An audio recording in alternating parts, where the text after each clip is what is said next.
Hello दोस्तों, नमस्कार। MCC classes में साथियों आपका बहुत बहुत स्वागत है। और आज हम देखने वाले हैं दोस्तों 7 तारीख का जो पेपर है हमारा, है ना, 7 सितंबर 2019 का पहली शिफ्ट का पेपर है और पूरी तरीके से हम डिस्कस करने वाले हैं। तो दोस्तों इसको प्लीज़ शेयर और सपोर्ट जरूर कीजिएगा। बात करते हैं अगर आपको अच्छा लगता है तो। और टारगेट आपका रखना है 6 दिसंबर दोस्तों, 6 मार्च आपका टारगेट रखना है। क्या रखना है दोस्तों?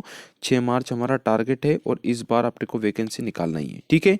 तो सभी को पहले तो बहुत बहुत बधाई दोस्तों की वैकेंसी आ चुकी है। बस अब अपने को क्या करना है, अच्छे से भिड़ जाना है। तो बात करते हैं दोस्तों, पुराने पेपर बिल्कुल लगातार देखते रहिए, कहीं ना कहीं इंपॉर्टेंट आपके लिए रहेंगे।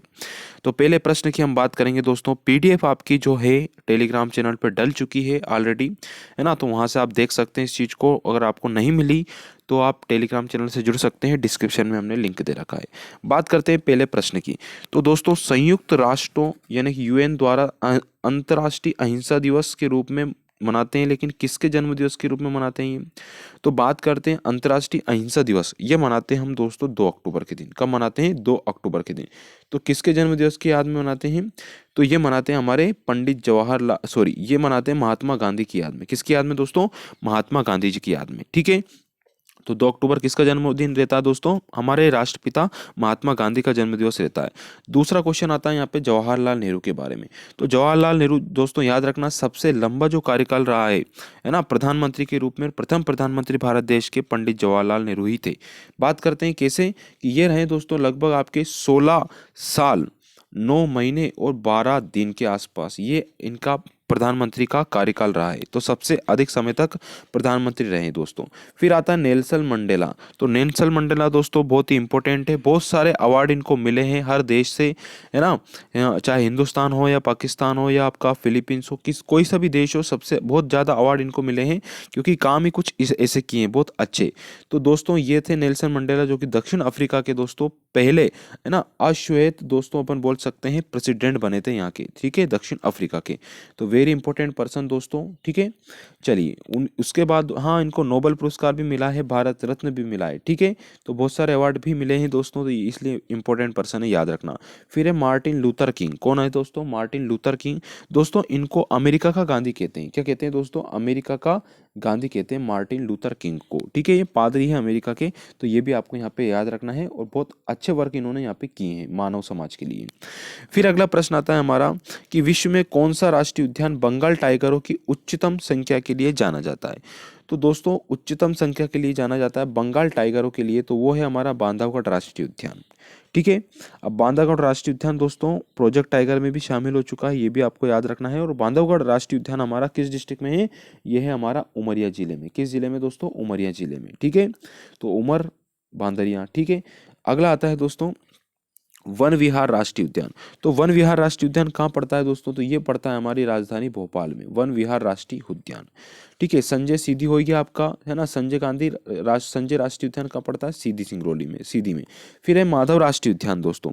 तो माधव राष्ट्रीय उद्यान की बात करें तो दोस्तों ये पड़ता है हमारा शिवपुरी डिस्ट्रिक्ट में, ठीक है। तो माधव कहाँ हो गया? शिवपुरी।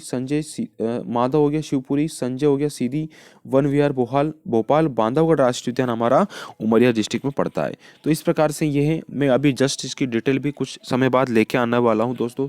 ज़्यादा समय नहीं लगेगा, लेकिन जल्द से जल्द मैं कोशिश करूँगा आपका एमपी पूरा जल्दी से जल्दी कंप्लीट हो जाए। उसके बाद हम विविध भी उठाएंगे लूसेंट का। फिर है यादव राजाओं की राजधानी क्या रहा है? तो देवगिरी। तो देवगिरी किसकी राजधानी रहा है दोस्तों? यादव वंश की, है ना। तो देवगिरी के यादव के नाम से जानते हैं, ये आपको याद रखना है। दूसरा बात करूंगा दोस्तों कृष्णागिरी। कृष्णागिरी वर्तमान में अल्फांसो आम के लिए प्रसिद्ध है, जो कि तमिलनाडु डिस्ट्रिक्ट में, कहाँ पे स्थित है दोस्तों? तमिलनाडु डिस्ट्रिक्ट में कृष्णागिरी। कांचीपुरम दोस्तों ये भी तमिलनाडु में है, ये भी आपको याद रखना है, ठीक है। फिर वाराणसी दोस्तों वेरी इंपॉर्टेंट, जिसको हम बनारस भी बोलते हैं, बनारस या काशी के नाम से भी हम जानते हैं वाराणसी को।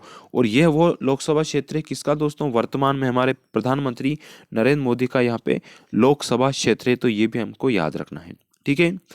और बात करते हैं देवगिरी के यादवों की। तो यादव राजाओं की सीमा तुंगभद्रा नदी से लेकर दोस्तों नर्मदा नदी तक इन्होंने यहाँ पे शासन किया, जो वर्तमान में महाराष्ट्र, कर्नाटक और मध्य प्रदेश के कुछ हिस्से इसमें शामिल है। और देवगिरी यादवों की राजधानी रहा था, ये भी याद रखना है। फिर आता है दोस्तों अगला प्रश्न, फिल्म में उनके प्रदर्शन के लिए राष्ट्रीय फिल्म पुरस्कार, ठीक है, 2017 के लिए सर्वश्रेष्ठ अभिनेता किसको दिया गया था? तो 2017 के जो अभिनेता दोस्तों, ये दिया गया था अक्षय कुमार को, ठीक है। किस फिल्म के लिए? रुस्तम फिल्म के लिए दिया गया था। अभी दिया गया दोस्तों गली बॉय के लिए दिया गया था, ये रणवीर सिंह को दिया गया था। किसको दिया गया था? रणवीर सिंह को गली बॉय के लिए, ठीक है। चलिए बात करते हैं दोस्तों अगले प्रश्न की। ये प्रश्न भी आते रहते हैं तो थोड़ा ध्यान रखना, है ना। अगला प्रश्न है आपका, जहांगीर आर्ट गैलरी कहाँ स्थित है? तो जहांगीर आर्ट गैलरी दोस्तों कहाँ पे स्थित है? तो ये स्थित है दोस्तों हमारे कहाँ पे? ये है मुंबई में। कहाँ पे स्थित है दोस्तों? मुंबई में जहांगीर आर्ट गैलरी है, ठीक है। तो ये याद रखना है। बात करता हूँ मैं चेन्नई की, तो चेन्नई का ऑप्शन है, तो दोस्तों याद रखना यहाँ पे सेंट जॉर्ज किला है। कौन सा किला है? सेंट जॉर्ज किला है। कहाँ पे स्थित है मेरे दोस्तों? तो ये हो गया हमारे चेन्नई में, ठीक है। दूसरा आता है बेंगलुरु। बेंगलुरु में दोस्तों टीपू महल है। कौन सा महल है? टीपू महल। आप जानते होंगे टीपू सुल्तान कहाँ का सुल्तान? मैसूरी। मैसूर कहाँ पड़ता है? कर्नाटक। और कर्नाटक की राजधानी वर्तमान में बेंगलुरु है, तो यहीं पे टीपू का महल स्थित है। बात आती है दिल्ली की, तो दिल्ली में एक मीनार है दोस्तों जिसका नाम है कुतुब मीनार। क्या नाम है? कुतुब मीनार। कहाँ पे स्थित है? ये दिल्ली में स्थित है। तो ये क्वेश्चन आपको याद रखना है दोस्तों, है ना, क्योंकि इसमें मैंने इतिहास भी जोड़ दिया है, करंट अफेयर भी जोड़ दिया है, स्टैटिक जीके जोड़ दिया है, भूगोल, हर चीज विविध, सब कुछ मैं जोड़ कर चल रहा हूँ ताकि कोई प्रश्न अगर कभी ऐसा घुमा फिरा के आ जाए तो अपना क्वेश्चन नहीं छूटे दोस्तों। चलिए अगला प्रश्न आता है हमारा कि भारत के मुख्य न्यायाधीश को पद की शपथ दोस्तों कौन दिलाता है? तो भारत के मुख्य न्यायाधीश को पद की शपथ हमारे प्रधानमंत्री दिलाते हैं। वर्तमान में प्रधानमंत्री कौन है दोस्तों? तो ये हमारे रामनाथ कोविंद जी, ठीक है। उपराष्ट्रपति की बात करता हूँ, सॉरी दोस्तों, ये राष्ट्रपति की बात करी, राष्ट्रपति रामनाथ कोविंद जी हैं। उपराष्ट्रपति जी कौन है दोस्तों? हमारे एम वेंकैया नायडू है। विधि मंत्री यानी कानून मंत्री आपके रविशंकर प्रसाद है। प्रधानमंत्री नरेंद्र मोदी हैं दोस्तों। तो ये चार ऑप्शन आपके हो गए। मैं जल्दी इनके और भी डिटेल लाने की कोशिश करूंगा पूरी। अगला प्रश्न है पंडित राज। क्या है दोस्तों? पंडित राज जगन्नाथ निम्नलिखित शासकों में से किसके राजकवि रहे हैं? तो ये किसके राजकवि रहे हैं दोस्तों? तो ये रहे हमारे शाहजहां के राजकवि, ठीक है, पंडित जगन्नाथ जी। बात करता हूँ औरंगजेब की, तो औरंगजेब दोस्तों, औरंगजेब की बात की जाए तो ये आपके लिए इंपॉर्टेंट है। क्यों? क्योंकि ये जिंदा पीर के नाम से इसको जानते हैं हम, ठीक है, औरंगजेब को। फिर आता है दोस्तों अकबर। अकबर की बात करें तो दोस्तों आप याद रखना मयूर सिंहासन का निर्माण करवाया था, सॉरी दोस्तों, अकबर की बात कर रहे हैं यहाँ पे। तो अकबर की बात की जाए तो अकबर क्या था दोस्तों? सबसे लास्ट जो विजित जो क्षेत्र था 1601 में असीरगढ़ का किला जीता था इन्होंने, जो कि बुरहानपुर डिस्ट्रिक्ट में है दोस्तों, ठीक है। तो ये आपको याद रखना है। दूसरा प्रश्न आता है हमारा हुमायूं का। तो हुमायूं दोस्तों ये बदख्शां का सूबेदार बना था, बदख्शां का सूबेदार था, ठीक है। जब ये राजकुमार था तो कहाँ का सूबेदार था? तो बदख्शां का सूबेदार था। अकबर की बात की जाए तो ये अकबर 1601 में असीरगढ़ का किला जीता था, जो कि लास्ट विजिट थी। औरंगजेब की, है ना, जिंदा पीर कहे थे इसको। शाहजहां की बात करें तो मयूर सिंहासन पे बैठा था ये व्यक्ति। और ताजमहल, है ना, ताजमहल बनवाया किससे बनवाया? अहमद लाहौरी ने। अहमद लाहौरी ने इसकी डिजाइन तैयार की थी, है ना। दूसरी बात करूंगा मयूर सिंहासन, है ना, तो ये याद रखना बादल खान ने स्टार्ट किया था, बादल खान ने, ठीक है, ये भी आपको याद रखना है। फिर आता है दोस्तों राष्ट्रपति को किसके द्वारा चुना जाता है? तो राष्ट्रपति किसके द्वारा चुना जाता है दोस्तों? तो ये चुना जाता है किसके द्वारा? तो ये चुने जाते हैं दोस्तों हमारे लोकसभा, राज्यसभा और विधानसभा के निर्वाचित सदस्यों के द्वारा। लोकसभा, राज्यसभा और विधानसभा के निर्वाचित सदस्यों के द्वारा राष्ट्रपति को चुनते हैं। इसका आंसर हो जाएगा उपयुक्त में से कोई नहीं, ठीक है। चलिए, क्योंकि एक साथ कंबाइन ऑप्शन नहीं दिया है। फिर आता है दोस्तों सिखों के दूसरे गुरु कौन थे? तो सिखों के पहले गुरु की बात करें दोस्तों तो गुरु नानक जी थे। कौन थे दोस्तों? गुरु नानक जी पहले हो गए हमारे। गुरु नानक जी कौन से गुरु थे? प्रथम गुरु थे। दूसरे की बात की जाए तो दूसरे नंबर पे थे दोस्तों गुरु अंगद देव। कौन थे दोस्तों? गुरु अंगद देव दूसरे नंबर पे है। तीसरे नंबर की बात की जाए तो दोस्तों तीसरे नंबर पे कौन थे? तो तीसरे पे थे दोस्तों गुरु अमरदास, ठीक है। पांचवे की बात की जाए, चौथे की बात की जाए दोस्तों तो चौथे पे कौन थे? रामदास। कौन थे दोस्तों? रामदास थे। पांचवे की बात करें हम तो पांचवे गुरु अर्जुन देव जी थे। छठे थे आपके हर गोविंद थे, हर गोविंद थे, है ना। सातवें हर राय थे दोस्तों, हर राय थे। आठवें की बात की जाए तो हर किशन थे। ये आप नोट करते जाइए, हर किशन थे। फिर तेग बहादुर जी थे नौवे। और 10वें नंबर के गुरु गोविंद सिंह थे। तो दोस्तों मैं वापस बताता हूँ पहले नंबर पे कौन थे। तो पहले नंबर पे थे दोस्तों आपके गुरु नानक, दूसरे पे गुरु अंगद, तीसरे पे गुरु अमरदास, चौथे पे आपके थे रामदास, पांचवे पे गुरु अर्जुन देव, छठे पे हरगोविंद, सातवें पे गुरु हर राय, आठवें पे हरकिशन, नौवें पे तेग बहादुर और 10वें पे थे गुरु गोविंद सिंह। है ना, वेरी इंपॉर्टेंट है दोस्तों, ये याद रखना है आपको। है ना, मैंने ट्रिक भी बना रखी है, पुराने आप प्लेलिस्ट में थोड़ा चेक कर लीजिएगा। है ना, स्टैटिक जीके में मैं बना चुका हूँ। अगला क्वेश्चन है, ये नारा किसने दिया था? जय जवान जय किसान नारा किसने दिया था? तो ये दिया था हमारे पंडित जवाहरलाल नेहरू, पूर्व प्रधानमंत्री ने। ठीक है, तो 1965 में भारत के प्रधानमंत्री लाल बहादुर शास्त्री ने दिल्ली के रामलीला मैदान में ये सार्वजनिक रूप से नारा दिया था दोस्तों, जय जवान जय किसान। बात करता हूँ विपिन चंद्र पाल की, तो दोस्तों आपने सुना होगा लाल बाल पाल, लाल बाल पाल, तो उसमें उनमें से एक ये थे विपिन चंद्र पाल। ठीक है, फिर जवाहरलाल नेहरू की बात करें दोस्तों, तो जवाहरलाल नेहरू दोस्तों संघीय संविधान समिति के अध्यक्ष थे। संघीय संविधान समिति के अध्यक्ष कौन थे? पंडित जवाहरलाल नेहरू। ठीक है, फिर आता है दोस्तों आपके, ये 2 बार ऑप्शन यहाँ पे दे दिया है। ठीक है, पर ये आपको यहाँ पे याद रखना है। लास्ट ऑप्शन दोस्तों यहाँ पे वो महात्मा गांधी था। ठीक है, तो महात्मा गांधी जी के बारे में बात करें दोस्तों, तो ये कांग्रेस का 40वां अधिवेशन हुआ था 1924 में। ये कहाँ हुआ था दोस्तों? बेलग्राम में हुआ था, जो कि कर्नाटक में पड़ता है। तो एकमात्र कांग्रेस उसके अध्यक्ष रहे थे हमारे पूर्व हमारे जो महात्मा गांधी। ठीक है, अगला प्रश्न आता है दोस्तों मध्य प्रदेश से अलग करके छत्तीसगढ़ को किस सन में राज्य बनाया गया? तो किस सन में राज्य बनाया गया? तो सन 2000 में नया राज्य बनाया गया था। मध्य प्रदेश से छत्तीसगढ़ राज्य अलग हुआ था। 1998 की बात करूं तो दोस्तों किसान क्रेडिट कार्ड जो योजना चलाई गई थी 1998 से स्टार्ट हुई थी। फिर आता है 1995 में दोपहर भोजन योजना स्टार्ट हुई थी। है ना, जिसको चलिए अगला आता है दोस्तों 2005, इसमें राष्ट्रीय ग्रामीण रोजगार गारंटी योजना चालू की गई थी। और सन 2000 की बात करें तो इसमें एक योजना चालू की गई थी, प्रधानमंत्री ग्राम सड़क योजना। तो ये योजना भी मैं साथ साथ कुछ ना कुछ ऐड कर रहा हूँ ताकि आपको समझ में आ जाए कि हाँ सिलेक्शन लेना है भी हमें। सीमा सुरक्षा बल में प्रथम महिला क्षेत्र अधिकारी कौन बनी? तो तनुश्री पारीक बनी। कौन बनी दोस्तों? तनुश्री पारीक। बात करता हूँ दोस्तों ये भी आपके किसी न किसी प्रकार से एयरफोर्स से रिलेटेड है। दिव्याजीत कुमार, मोहन सिंह भी दोस्तों आपके स्वतंत्रता सेनानी थे। पूजा ठाकुर की बात करें दोस्तों तो ये विंग कमांडर हैं आपकी। और तनुश्री पारीक कौन है दोस्तों? सीमा सुरक्षा बल बीएसएफ की प्रथम महिला क्षेत्र अधिकारी रही है। अगला प्रश्न आता है हनुवंतिया द्वीप देश बांध के जलाशय में स्थित है। तो ये स्थित है दोस्तों इंदिरा सागर बांध में। कहाँ पे स्थित है दोस्तों? इंदिरा सागर बांध में स्थित है, ये आपको याद रखना है। महेश्वर की बात करूँ दोस्तों तो ये नर्मदा नदी पे है, खरगोन जिले में बांध है आपका। ठीक है, आपका फिर है बन सागर। बन सागर नहीं है दोस्तों, ये बाण सागर है। बर्ण सागर दोस्तों सोन नदी पे स्थित है, जो कि शहडोल जिले में देवलयोंद नामक स्थान पे है। चंदेरी बांध ये अशोकनगर जिले में ही, ये आपको याद रखना है। अगला प्रश्न आता है बाज बहादुर महल कहाँ है? तो बाज बहादुर महल दोस्तों हमारे मांडू में है। और मांडू कहाँ पड़ता है? हमारा धार जिले में पड़ता है दोस्तों। ठीक है, अगला प्रश्न आता है उज्जैन। उज्जैन में कालियादह महल है। कौन सा महल है दोस्तों? कालियादह महल है, जो कि शिप्रा नदी के किनारे है। इंदौर की बात करें तो जैनियों का कांच जैन मंदिर है दोस्तों। कौन सा मंदिर है? कांच जैन मंदिर है।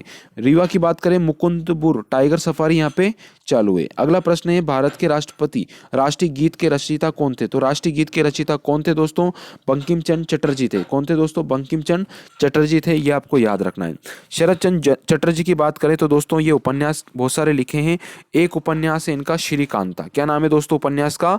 श्रीकांता उपन्यास है, ये आपको याद रखना है। हरिवंश राय जी बच्चन का बहुत इंपॉर्टेंट है मधुशाला। ठीक है, और रविन्द्रनाथ टैगोर जी को पता ही है दोस्तों, अमार सोनार बांग्ला और राष्ट्रीय गीत हमारा इन्होंने ही लिखा था।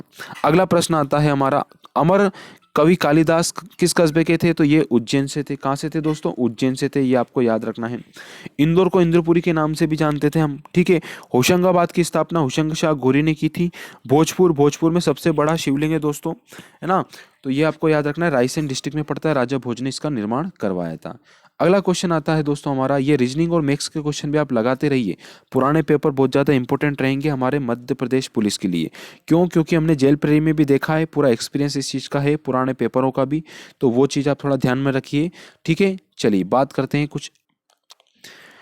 तो नमस्कार दोस्तों, यहाँ पे परीक्षा ऐप का लिंक मैंने डिस्क्रिप्शन में दे रखा है। यहाँ से आप अगर आपको टेस्ट सीरीज ज्वाइन करना है तो आप एमपी कांस्टेबल की टेस्ट सीरीज ज्वाइन कर सकते हैं। जेल प्रेरी एमपी एसआई की करना चाहे तो वो कर सकते हैं, है ना। मध्य प्रदेश शिक्षा कर्मी की करना है तो वो कर सकते हैं। अभी टारगेट फिलहाल एमपी पुलिस का है, एमपी कांस्टेबल का है, तो ये टेस्ट सीरीज ज्वाइन कर सकते हैं। और इसके लिए दोस्तों आपको 50% का डिस्काउंट है यहाँ पे, तो इसको कोड यूज़ कर सकते हैं MCC 50, जिससे आपको यहाँ पे 50% का डिस्काउंट मिल जाएगा। खास बात यह है कि बहुत मतलब ज़्यादा महंगी नहीं है, सस्ती है। और दूसरी बात, बहुत सारे विद्यार्थी यहाँ पे जुड़े हैं जिससे आपको जानकारी मिल जाएगी कितने आप मतलब आपके नंबर आ रहे हैं और कितने आपके गलत हो रहे हैं क्वेश्चन। जिन क्वेश्चन गलत हो रहे हैं तो आप उन पे कार्य करके उनको सॉल्यूशन प्राप्त कर सकते हैं। तो आगे बात करते हैं दोस्तों। प्रश्न है हमारा कि राजीव गांधी खेल रत्न पुरस्कार निम्न खिलाड़ी को प्रदान किया जाता है, किसको प्रदान किया जाता है? तो ये सबसे पहले किया गया था दोस्तों विश्वनाथ आनंद को प्रदान किया गया था, ये इसका आंसर है। फिर है लिएंडर पेस दोस्तों, ये टेनिस से संबंधित एक खिलाड़ी हैं। कपिल देव जानते होंगे क्रिकेट से संबंधित है। लिम्बर आए दोस्तों तीरंदाजी, आर्चरी से संबंधित, तीरंदाजी से संबंधित है। ठीक है, तो ये याद रखना भी, अब पहला राजीव गांधी खेल रत्न पुरस्कार हमारा विश्वनाथ आनंद जी को मिला था। ठीक है, जो कि चेस के खिलाड़ी हैं आपके। दूसरी बात करूं मैं, अब वर्तमान में इसकी राशि 25 लाख कर दी गई है, ये भी आपको याद रखना है। इसकी स्थापना 1991-92 में की गई थी। 1992 में इनको यह पुरस्कार दिया गया था। अगला प्रश्न आता है, एक उच्च न्यायालय के मुख्य न्यायाधीश को पद की शपथ कौन दिलाएगा? तो ये दिलाते हैं राज्यपाल दिलाते हैं। कौन दिलाते हैं दोस्तों? राज्यपाल दिलाते हैं। तो ये आपको याद रखना है। चलिए अब बात करते हैं लोकसभा स्पीकर की। इनको कितनी राशि दी जाती है? तो 4 लाख रुपए इनकी राशि है। राज्यपाल की 3.5 लाख रुपए है। राष्ट्रपति की बात की जाए तो 5 लाख रुपए इनकी है दोस्तों तनख्वाह, और इन पे टैक्स नहीं लगता, ये आपको याद रखना है राष्ट्रपति के इनकम पे। प्रधानमंत्री की आपको कमेंट में बताना है कितनी इनकी राशि है दोस्तों। अगला प्रश्न है, उमाकांत गुंडेचा और रमाकांत गुंडेचा मशहूर ध्रुपद गायक थे। क्या थे दोस्तों? मशहूर ध्रुपद गायक है। बात करता हूँ हिंदी कवि। हिंदी कवि के लिए दोस्तों माखनलाल चतुर्वेदी को जाना जाता है। शास्त्रीय नृत्य के लिए दोस्तों बिरजू महाराज को जाना जाता है। कव्वाली गायक के लिए दोस्तों आप फतेह अली खान को जानते हैं दोस्तों, है ना? फतेह अली खान को फेमस है। चलिए अगला क्वेश्चन आता है दोस्तों हमारा। प्लीज़ दोस्तों लाइक और शेयर जरूर कर दीजिए, है ना? अभी तक मैंने नहीं बोला है लेकिन अब कह रहा हूँ, जितने लोग देख रहे हैं उतने लाइक कीजिए और शेयर भी कीजिएगा। भारतीय राष्ट्रीय कांग्रेस के पहले राष्ट्रपति कौन बने दोस्तों? पहले अध्यक्ष हैं दोस्तों ये, है ना? पहले अध्यक्ष कौन है? तो ये बने थे दोस्तों डब्ल्यू बनर्जी, है ना? तो व्योमेश चंद्र बनर्जी बने थे 1885, है ना? कांग्रेस की स्थापना याद है दोस्तों 28 दिसंबर कब की थी दोस्तों? 28 दिसंबर 1885 को एओ होम ने मुंबई में की थी। किसने की थी दोस्तों? एओ होम ने मुंबई में कर दी। ठीक है, डब्ल्यू सी बनर्जी आपके पहले अध्यक्ष हो गए। एस एन बनर्जी की बात करें दोस्तों, 11वें नंबर का जो अधिवेशन हुआ था आपका, उसमें पूना समझौता, है ना, पुणे में हुआ था, तो उसमें ये बने थे दोस्तों। फिर आता है दादा भाई नौरोजी, तो कलकत्ता अधिवेशन जो दूसरा अधिवेशन था 1886 का, उसमें ये अध्यक्ष रह चुके हैं। ठीक है, चलिए अगला प्रश्न आता है दोस्तों हमारा। अगले प्रश्न की हम चर्चा करते हैं। अगला प्रश्न क्या है दोस्तों? प्लीज़ दोस्तों इन क्वेश्चनों को लगाइएगा, बार बार पढ़िए, स्टैटिक जेके पढ़िए। ठीक है, एमपी का बिल्कुल टारगेट है दोस्तों। अब जल्द जिलों के साथ साथ आपके एक और सीरीज में चालू कर दूंगा जो आपके स्टैटिक है, जैसे मेले हो गए, राष्ट्रीय उद्यान हो गए, इस प्रकार के क्वेश्चन। ठीक है, थोड़ा नीचे यहाँ पे प्रश्न दे रखे दोस्तों, चलिए मैं जल्दी से निकाल देता हूँ। इतने प्लीज़ आप लोग थोड़ा लाइक और शेयर जरूर कर दे दोस्तों। चलिए एक क्वेश्चन मैं आपको डायरेक्ट दे देता हूँ जो आपके लिए होमवर्क रहेगा। ठीक है, और जिन लोगों ने पिछले लेक्चर में आंसर दिए उनके नाम भी मैं अब जस्ट बताने वाला हूँ दोस्तों। ठीक है, क्योंकि आखिरी में बताना ही सही रहेगा। ठीक है, तो बात करते हैं दोस्तों। सबसे पहले हम मंगल ग्रह, क्वेश्चन है आपका जो आपको आंसर देना है कि मंगल ग्रह में कितने प्राकृतिक उपग्रह हैं। जो मंगल हमारा ग्रह है ना, उसमें कितने प्राकृतिक उपग्रह हैं, ये आपको बताना है दोस्तों कमेंट में। ठीक है, ऑप्शन में दे रहा हूँ 3, 2, इनमें से कोई नहीं या एक, है ना? अगर आप नाम जानते तो नाम भी कमेंट कर दीजिएगा। चलिए अगला प्रश्न है दोस्तों, एक इसमें यहाँ पे पूछा गया था, यहाँ पे शो नहीं कर पाया वो क्वेश्चन, कि विश्व जल दिवस कब मनाते हैं? तो वो मनाते हैं दोस्तों, हम कब मनाते हैं? 22 मार्च को मनाते हैं। ठीक है, ये आपको याद रखना है। चलिए तो ये अब बात करते हैं हम जिन लोगों ने अच्छे कमेंट किए हैं, सभी ने आंसर बताए, उनके नाम मैं लेऊंगा। अब